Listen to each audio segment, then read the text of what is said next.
नमस्कार दोस्तों, आप सभी का स्वागत है हिस्टोरियन बाबा यूट्यूब चैनल पर। तो दोस्तों आज हम पढ़ेंगे हड़प्पा सभ्यता के बारे में।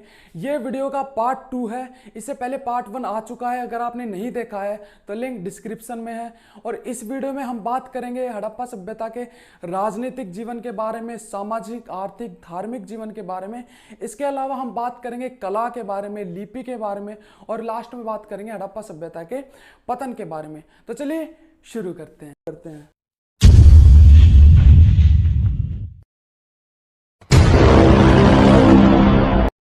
तो सबसे पहले हम बात करेंगे धार्मिक जीवन के बारे में। देखिए, हम किसी भी सभ्यता के अगर धार्मिक जीवन को पढ़ते हैं तो हम उस सभ्यता के मंदिरों को देखते हैं, उन सभ्यता के जो मूर्तियां प्राप्त हुई है उनको, या फिर कोई ग्रंथ जो धर्म पर आधारित है, इन सब चीज़ों के आधार पर हम उस सभ्यता के धार्मिक जीवन को पढ़ पाते हैं। ठीक है, पर यहाँ पर हड़प्पा सभ्यता के धार्मिक जीवन को लिखने में इतिहासकारों को दो समस्याओं का सामना करना पड़ा। पहली तो ये थी कि हमें कोई भी ऐसा भवन प्राप्त नहीं हुआ है जिसमें भगवानों की पूजा की जाती हो, यानी कि कोई भी मंदिर हड़प्पा सभ्यता से प्राप्त नहीं हुआ है। दूसरा, अभी तक हड़प्पा सभ्यता की लिपि को पढ़ा नहीं गया है। तो इतिहासकारों को धार्मिक जीवन के विषय में लिखने में काफ़ी समस्याएं हुई। फिर भी उन्होंने जो मूर्तियां प्राप्त हुई थी या जो मोहरें प्राप्त हुई थी, तावीज प्राप्त हुए थे, उनके आधार पर धार्मिक जीवन के बारे में बताया है। तो चलिए एक एक करके देखते हैं कि किन किन देवताओं की वो लोग पूजा करते थे हड़प्पा निवासी। तो सबसे पहले हम बात करेंगे मातृदेवी की। देखिए, मातृदेवी जो है सबसे फेमस देवी थी, इसकी सबसे ज़्यादा पूजा की जाती थी। और ये कहने का आधार ये है कि इनकी सबसे ज़्यादा मूर्तियाँ प्राप्त हुई है, मोहरें इनकी सबसे ज़्यादा प्राप्त हुई है। तीसरा, इनके तावीज सबसे ज़्यादा में प्राप्त हुए हैं। इन्हें शक्ति की देवी कहा जाता था, किनकी? शक्ति की देवी, मातृदेवी को। और इन्हें खुश करने के लिए नर बलियाँ चढ़ाई जाती थी, पशुओं की भी बलियाँ चढ़ाई जाती थी, पर नर बलियाँ भी चढ़ाई जाती थी। तो सबसे फेमस देवी मातृदेवी। तो वो लोग शिव की पूजा करते थे। देखिए, प्राचीन समय में हड़प्पा सभ्यता के लोग भगवान शिव की पूजा करते थे। और ऐसा इसलिए कह सकते हैं, इसका आधार ये है कि हमें मोहरों में एक व्यक्ति योगी की मुद्रा में मिला है। कैसी मुद्रा में? योगी की मुद्रा में, यानी कि वो योग कर रहा है और उसे चारों तरफ से पशुओं ने घेरा हुआ है, जैसे हाथी, बैल, सिंह, बाघ, इन जैसे पशुओं ने। और वो जो है उसके 3 मुख दर्शाए गए हैं और उसके सर पर क्या है? त्रिशूल अंकित है। क्या अंकित है? त्रिशूल अंकित है। तो इतिहासकारों के अनुसार वो जो व्यक्ति है वो भगवान शिव है। कौन है? भगवान शिव है। क्योंकि भगवान शिव को देखिए त्रिमुखी कहा गया है, इसके भी 3 मुख है। उन्हें पशुपति भी कहा गया है, पशुओं ने इन्हें घेरा हुआ है। उन्हें त्रिशूलधारी कहा जाता है। तो त्रिशूल इनके माथे पर अंकित है, इनके सर पर अंकित है। और उन्हें योगेश्वर कहा गया है। तो योग की मुद्रा में बैठे हैं तो इन्हें योगेश्वर। तो यह अनुमान लगाया गया है कि हड़प्पा सभ्यता के लोग भगवान शिव की पूजा करते थे। अगली हम बात करेंगे, वो लोग पशुओं की पूजा करते थे। वो अनेक तरीके के पशुओं की पूजा करते थे, जैसे हाथी, बाघ, गेंडा, सांड, या फिर हम बात करें मगरमच्छ, हिरण, इन जैसे पशुओं की वो लोग पूजा करते थे। इसके अलावा वो लोग काल्पनिक पशुओं की भी पूजा करते थे, जैसे आधा शरीर तो मानव का, आधा पशुओं का। तो इस तरीके के पशुओं की भी वो लोग पूजा किया करते थे। अगली हम बात करेंगे वृक्षों की पूजा के बारे में। देखिए, हड़प्पा सभ्यता के लोग वृक्षों की भी पूजा करते थे और इनमें जो सबसे मुख्य वृक्ष था वो था पीपल का वृक्ष। मोहरों में सबसे अधिक जो वृक्ष की तस्वीर मिली है, मतलब वृक्ष दर्शाया गया, वो है पीपल का वृक्ष।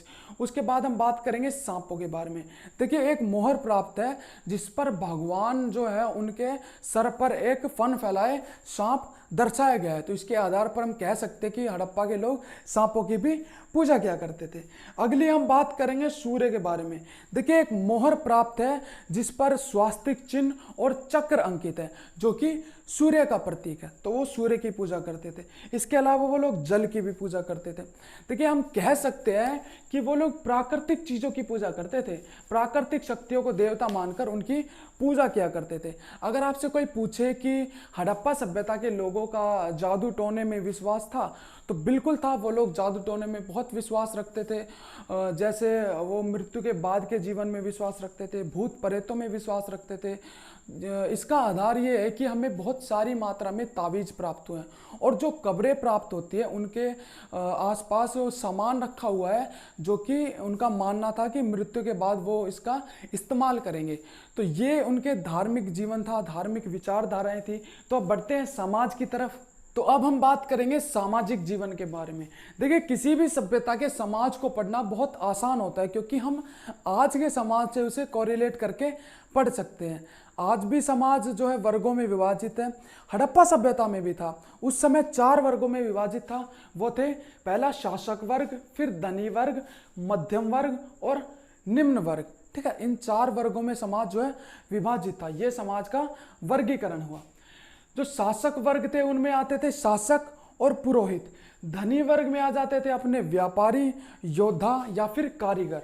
मध्यम वर्ग में आते थे छोटे व्यापारी, किसान या फिर चिकित्सक, डॉक्टर। और निम्न वर्ग में आते थे गरीब लोग, चरवाहे, जो भी गुलाम वगैरह होते थे, वो सब आते थे निम्न वर्ग में। तो यहाँ पर जो ये 2 वर्ग हैं, ये तो दुर्गों में रहा करते थे। इनके भवन बड़े बड़े होते थे, इनके भवन छोटे होते थे। और ये लोग जो है वो झोपड़ियों में निवास किया करते थे। कौन? निम्न वर्ग के लोग। ठीक है, अब हम बात करेंगे परिवार के बारे में। तो देखिए, परिवार को पढ़ना बहुत आसान होता है। हड़प्पा सभ्यता का जो परिवार था वो संयुक्त परिवार था, जॉइंट फैमिली हुआ करती थी। और इसका आधार ये है कि हमें बड़े बड़े भवन प्राप्त हुए, उनमें अनेक कक्ष थे। तो इसके आधार पर हम कह सकते हैं कि हाँ, उनमें जॉइंट फैमिली रहा करती थी, संयुक्त परिवार रहा करते थे। दूसरा क्या था? मातृसत्तात्मक होते थे परिवार, यानी कि माता की इच्छा चलाई जाती थी। और इसका आधार ये है कि हमें खुदाई से सबसे अधिक जो है स्त्रियों की मूर्ति प्राप्त हुई है। तो इसके आधार पर हम कह सकते हैं मातृसत्तात्मक परिवार होता था। 2 चीजें पढ़ी, एक तो परिवार मातृसत्तात्मक, दूसरा संयुक्त परिवार। ठीक है, अब अगली हम बात करते हैं वस्त्रों के बारे में। तो देखिए, वस्त्रों को हम बता पाते हैं मूर्तियों की वेशभूषा, जो उन्होंने वस्त्र पहने हुए हैं उनके आधार पर। तो नॉर्मली वस्त्र जो है सूती कपड़े के बने होते थे। और जो धनी वर्ग हुआ या जो शासक वर्ग हुआ, इनके वस्त्र जो है उन्हीं कपड़ों के बने हुए होते थे। जो वस्त्र होते थे उन्हें कलर भी किया जाता था, सादा भी रखा जाता था, उन्हें प्रिंट भी किया जाता था। ठीक है, और जो बात करें हम स्त्रियों के बारे में या पुरुष के बारे में, तो स्त्रियां जो थी वो निचले भाग में लहंगा पहनती थी, पुरुष धोती पहनते थे। ठीक है, और ऊपर वाले भाग में दोनों क्या है, शॉल लपेटा करते थे। अगली हम बात करेंगे मनोरंजन के बारे में। तो मनोरंजन के काफ़ी ज़्यादा उनके पास साधन अवेलेबल थे। जैसे हम बात करें चेस, शतरंज खेला करते थे वो लोग। कौन? हड़प्पा के निवासी। इसके अलावा वो लोग पशुओं का शिकार किया करते थे, मछली पालन करते थे, मछलियों को पकड़ते थे। और संगीत में भी उनकी काफ़ी रुचि थी, जैसे ढोल हो गया या फिर हम बात करें वीणा हो गई। इन सारी चीज़ों में वो काफ़ी रुचि रखते थे। वो पक्षियों को पालते थे, पक्षियों को, पशुओं को, और उन्हें आपस में लड़वाते थे और इनसे उनका मनोरंजन हुआ करता था। इसके बाद बच्चे जो थे वो मिट्टी के खिलौने से खेलते थे, जैसे मानव आकृति का कोई खिलौना हुआ या फिर कोई गाड़ी वगैरह, गाड़ी तो उस समय नहीं हुआ करती थी, किसी पशु के आकार का खिलौना। तो इन जैसे खिलौनों से बच्चे खेला करते थे। अगली बात करेंगे आभूषण के बारे में। तो देखिए, आभूषण जो होते थे वो सोने के भी बने होते थे, चांदी के भी होते थे, बहुमूल्य पत्थर के, हाथी दांत के। तो ये जो महंगे महंगे आभूषण थे, तो ये धनी लोग और शासक वर्ग ही अफोर्ड कर पाते थे। और उस आभूषण जो है स्त्री और पुरुष दोनों पहना करते थे। पर जो गरीब लोग पहनते थे वो होते थे हड्डियों के या तांबे के आभूषण। ठीक है, तो यानी कि अमीर भी आभूषण पहनते थे और गरीब लोग भी आभूषण पहना करते थे। यहाँ पर भोजन मिस हो चुका है, तो भोजन को लिख देते हैं,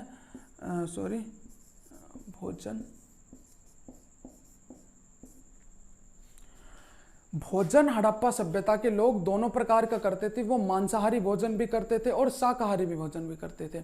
शाकाहारी में गेहूं, जौ, इन जैसी चीज़ों का, दूध, दही जो पशुओं से प्राप्त होती थी, उनका भी सेवन वो लोग किया करते थे। अब हम बात करेंगे मृतकों के संस्कार के बारे में। तो मृतकों का संस्कार वो लोग 3 तरीके से करते थे। 3 विधियां थी उनकी किसी भी मृतक का संस्कार करने की। सबसे पहली विधि थी वो विधिवत तरीके से उसे दफना दिया करते थे। दूसरा, उसे जला दिया करते थे शव को। और तीसरा जो है वो शव को खुले में छोड़ देते थे। फिर उसे पशु पक्षी जब खा लेते थे, जब उसका अस्थि पिंजर बचता था, तब वो उसे दफना देते थे। तो ये था उनका संस्कार करने का तरीका।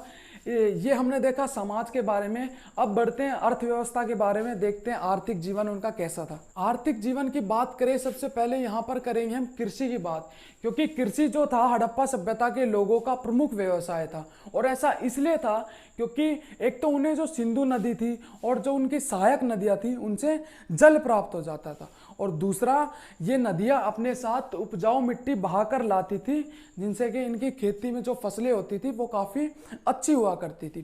खेती हल के माध्यम से की जाती थी, और खेती के लिए जितने भी उपकरण वो लोग इस्तेमाल करते थे वो सभी लकड़ी के बने हुए होते थे, इसलिए वो समय के साथ आज नष्ट हो चुके हैं, हमारे पास उपलब्ध नहीं है।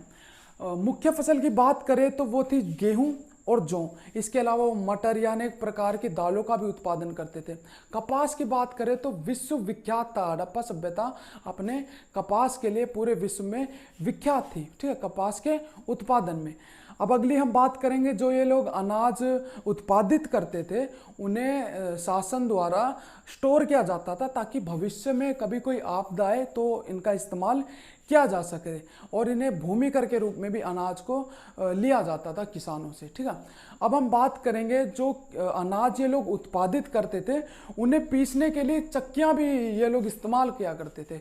देखिए ये जो इमेज आप देख रहे हैं ये हड़प्पा सभ्यता की एक पत्थर की चक्की की इमेज है, ठीक है। तो आप देख सकते हैं हाईटेक थे बिल्कुल वो लोग। अगली हम बात करें उद्योगों की, तो काफ़ी तरीके के उनके पास उद्योग थे। सबसे पहले हम बात करेंगे वस्त्र उद्योग की। तो वस्त्र उद्योग मैंने बताया कि मूर्तियों के वेशभूषा के आधार पर हम वस्त्रों के बारे में बता पाते हैं। तो वस्त्र जो थे वो सूती वस्त्र भी होते थे, ऊनी वस्त्र भी होते थे, स्त्रियों के लिए अलग, पुरुष के लिए अलग वस्त्र होते थे, ठीक है। और इन वस्त्रों को रंगा भी जाता था या फिर सादा भी रखा जाता था इन वस्त्रों को, ठीक है। तो अब हम बात करेंगे वस्त्र उद्योग के बारे में पढ़ा, अब हम बात करेंगे धातु उद्योग के बारे में। तो जो धातु उद्योग था उसमें लोग सोने से, चांदी से और जो तांबे से, इन जैसी धातुओं से लोग परिचित थे।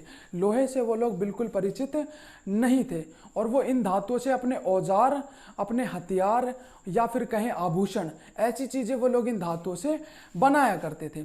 अब हम बात करते हैं मिट्टी के बर्तन के बारे में। तो ये उद्योग भी वहाँ बड़ा फेमस था, काफ़ी सुंदर और काफ़ी अलग अलग तरीके के वो लोग बर्तन बनाते थे, उन पर वो चित्रकार्य करते थे, उन्हें कलर भी किया करते थे। इसके अलावा और भी उद्योग थे, जैसे मूर्ति बनाने का उद्योग हुआ, मछली पकड़ने का उद्योग हुआ, भवन निर्माण का उद्योग हुआ, हाथी दांत का उद्योग हुआ। तो इन जैसे काफ़ी उद्योग वहाँ पर अवेलेबल थे। अब हम बात करेंगे व्यापार के। तो व्यापार की बात करें तो व्यापार दोनों तरीके से होता था, आंतरिक व्यापार भी होता था और बाहरी व्यापार भी होता था, यानी कि नेशनल व्यापार भी और इंटरनेशनल भी। और व्यापार जो होता था वो जल और स्थल दोनों माध्यम से किया जाता था, जल और स्थल से। और उस समय परिवहन का जो मुख्य साधन था वो था बैलगाड़ी। बैलगाड़ी परिवहन का मुख्य साधन था। अब सवाल ये होता है कि ये लोग व्यापार किन से करते थे, बाहर विदेश में किन से करते थे।